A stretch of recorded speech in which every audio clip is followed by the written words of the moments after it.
Raden Haji Umar Said Cokro Aminoto atau lebih dikenal dengan Hos Cokro Aminoto, beliau adalah seorang Muslim Bumiputra, salah satu pahlawan nasional, pelopor gerakan buruh di Indonesia, dan juga guru dari Presiden pertama kita, Insinyur Soekarno. Hos Cokro Aminoto lahir di Ponorogo 16 Agustus 1882. Beliau diangkat menjadi pahlawan nasional oleh Insinyur Soekarno melalui Surat Keputusan _1961_1961 pada tanggal 9 November 1961. Hos Cokro Aminoto adalah anak kedua dari 12 bersaudara. Ayahnya bernama Raden Mas Cokro Amiseno, seorang pamong praja Kleco Magetan, dan ibunya bernama Mas Ayu Ismoyowati. Hos Cokro Aminoto memiliki kakek bernama Raden Mas Adipati Cokro Negoro I, seorang Bupati Ponorogo. Beliau menjabat Bupati selama 26 tahun, dari tahun 1856 sampai 1882.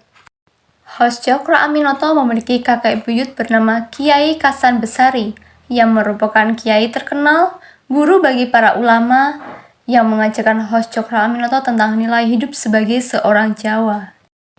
Hos Cokro Aminoto adalah alumni OSVIA atau Sekolah Pegawai Negeri Adat di Magelang. Beliau lulus pada tahun 1902. Memang, berdasarkan silsilahnya, pendidikan beliau lebih diarahkan ke dalam pendidikan untuk pegawai negeri, sehingga setelah lulus dari perkuliahannya, beliau bekerja di Ngawi sebagai pegawai negeri. Dan beliau memutuskan berhenti setelah bekerja selama 3 tahun, yakni beliau bekerja tahun 1902 sampai 1905. Pada tahun 1904, Hos Cokro Aminoto menikah dengan Suharsikin, putri dari Raden Mas Mangunsumo. Mereka dikaruniai 5 orang anak. Anak pertamanya bernama Siti Utari, yang merupakan istri pertama dari Presiden Republik Indonesia yang pertama, yakni Insinyur Soekarno. Di saat Suharsikin sedang mengandung, Hos Cokro Aminoto meminta izin kepada Suharsikin untuk hijrah, karena kata hijrah selalu terngiang di telinganya. Hos Cokro Aminoto selalu bekerja dan singgah dari satu kota ke kota lain. Salah satu alasan beliau melakukan hijrah adalah mengikuti ajaran Nabi Muhammad SAW. Tahun 1906, Hos Cokro Aminoto berpindah ke Surabaya dan bertemu dengan Haji Saman Hudi, yang merupakan pendiri Sarekat Dagang Islam, yang mana tujuan SDI ini untuk menghimpun para pedagang muslim, khususnya pedagang batik, agar dapat bersaing dengan pedagang besar Tionghoa. Karena pada saat itu, pedagang Tionghoa lebih maju usahanya ketimbang pedagang pribumi. Sehingga terbentuknya SDI yang merupakan organisasi ekonomi yang berdasarkan pada agama Islam dan perekonomian rakyat sebagai dasar penggeraknya. Hos Cokro Aminoto di Surabaya bekerja sebagai juru tulis di firma Inggris Coy & Co. Hos Cokro Aminoto tidak pernah letih untuk terus belajar. Beliau mengisi waktu di malam hari untuk bersekolah di Burgerlis Advanced School atau sekolah teknik mesin. Setelah selesai sekolah di BAS, beliau bekerja sebagai teknisi di pabrik gula Rogo Jampi. Hos Cokro Aminoto juga pandai menulis untuk menuangkan pemikiran dan kritikannya kepada Hindia Belanda yang dituangkan dalam surat kabar Bintang Surabaya. Surat kabar tersebut laris terjual. Beliau juga menulis surat kabar di Utusan Hindia dan Sinar Jawa, sehingga mengkhawatirkan pemerintah Hindia Belanda karena dianggap sebagai ancaman bagi pemerintah Hindia Belanda sebab menulis propaganda. Dengan adanya hal tersebut, Hos Cokro Aminoto dikenal sebagai sosok organisasi pergerakan yang berani melawan Hindia Belanda. Hos Cokro Aminoto ketika itu selalu menentang kebijakan pemerintah Hindia Belanda. Salah satu yang membuat Hos Cokro Aminoto tidak setuju dengan pemerintah Hindia Belanda adalah perbudakan. Orang pribumi dipekerjakan oleh Belanda layaknya budak, bukan manusia. Bergabungnya Hos Cokro Aminoto ke SDI menjadikan organisasi tersebut lebih maju dan berkembang. Pada bulan Januari 1913, Hos Cokro Aminoto mengubah nama SDI menjadi SI. Beliau menganggap kata dagang sangat membatasi ruang gerak organisasi tersebut. Hos Cokro Aminoto ingin organisasi tersebut dapat mencakup seluruh wilayah yang bukan hanya perdagangan, namun juga politik yang berkaitan dengan pembuatan kebijakan. Awal mulanya, SDI hanya memiliki cabang di Solo, tetapi sejak Hos Cokro Aminoto bergabung dan merubah SDI menjadi SI, organisasi SI mulai tersebar di mana-mana. Hingga awal tahun 1913, hampir seluruh Jawa sudah ada cabang SI. SI terbentuk karena menganggap organisasi yang bergerak pada saat itu, yakni Budi Utomo, hanya mampu mengayomi para kaum priayi dan terbatas pada Pulau Jawa dan Madura saja. Sehingga terbentuknya SI ini untuk mengayomi seluruh jenis atau lapisan masyarakat dan tidak membatasi keanggotaan hanya Jawa dan Madura saja. Setiap berkunjung ke daerah, Hos Cokro Aminoto selalu mempromosikan dirinya, sehingga beliau terlihat lebih menonjol karena beliau berani berpidato dan membuat kepemimpinan Haji Samanhudi mulai tidak tampak. Karena keberanian dan kejelasannya, beliau terpilih menjadi ketua SI. Di bawah pemerintahannya, SI menjadi ormas terbesar di Hindia Timur Belanda atau Hindia Belanda yang pada saat ini bernama Indonesia. Pada masa itu, beliau memiliki 2 juta anggota. Namun sayangnya, di tengah perkembangan SI yang semakin pesat, terjadi konflik internal. SI disusupi oleh paham sosialisme revolusioner yang disebarkan oleh Henk Sneevliet, pendiri ISDV, pada tahun 1914.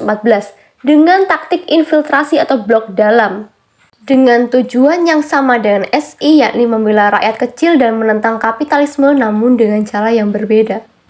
Usaha tersebut berhasil mempengaruhi tokoh muda SI seperti Semaun, Darsono, Tan Malaka, dan Alimin Prawiradirjo. Hal ini mengakibatkan SI terbelah menjadi 2, yakni SI Putih dan SI Merah. SI Putih dipimpin oleh Hos Cokro Aminoto dan berhaluan kanan berpusat di Yogyakarta. Pengikut SI Putih antara lain Haji Agus Salim, Abdul Muiz, Suryo Pranoto, dan Kartosuwiryo.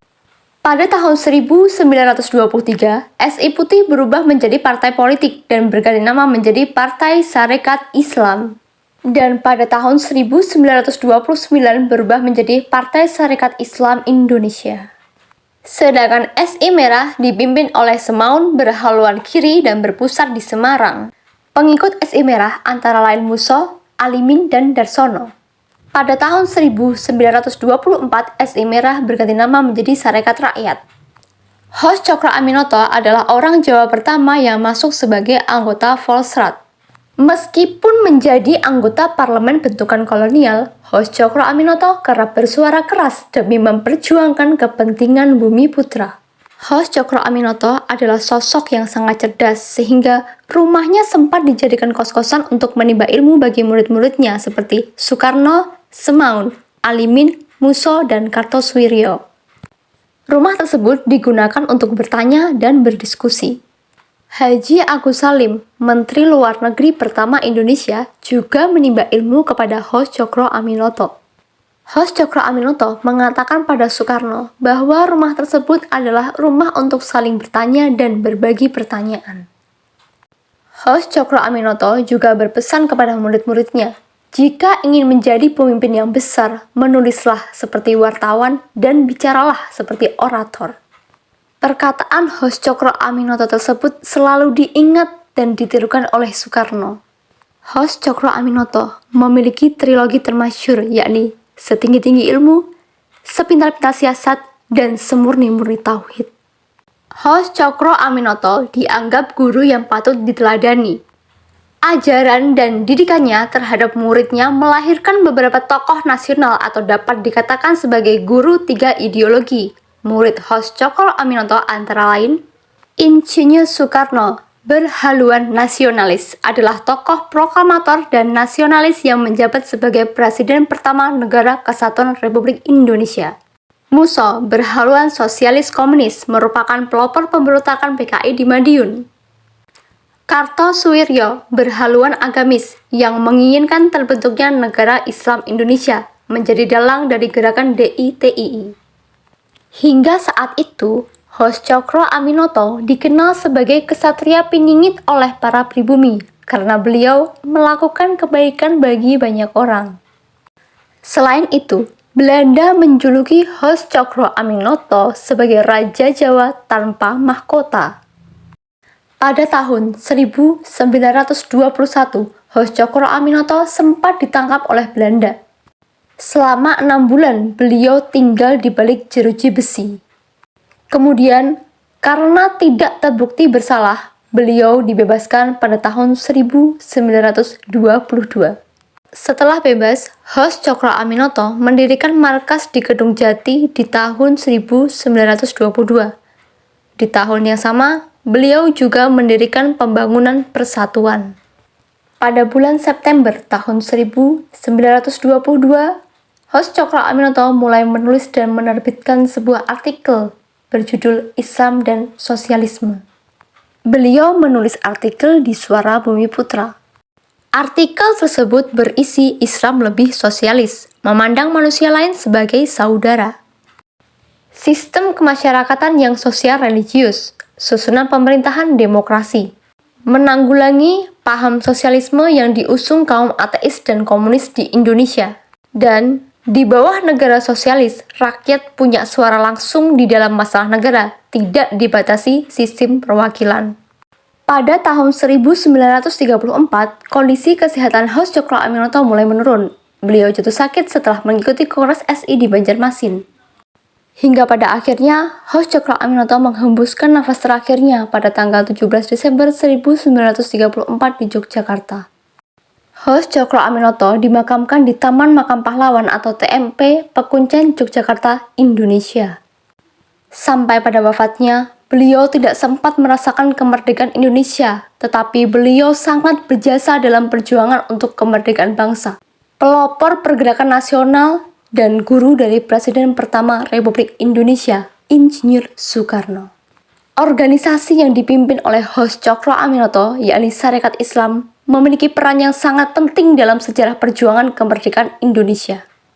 Sarekat Islam merupakan gerakan politik pertama yang berjuang mencapai kemerdekaan dengan cara yang modern.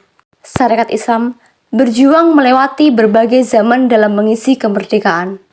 Para tokoh dan anggota Sarekat Islam yang juga menghadapi berbagai tantangan dalam pergulatan bangsa Indonesia. Sarekat Islam sangatlah berperan dalam memperjuangkan kemerdekaan Indonesia. Terima kasih teman-teman yang sudah nonton video saya sampai akhir, semoga bermanfaat. Mohon maaf apabila ada kesalahan baik kata atau tulisan dari saya. Semua kesalahan datangnya dari saya dan kesempurnaan hanyalah milik Allah Subhanahu wa Ta'ala.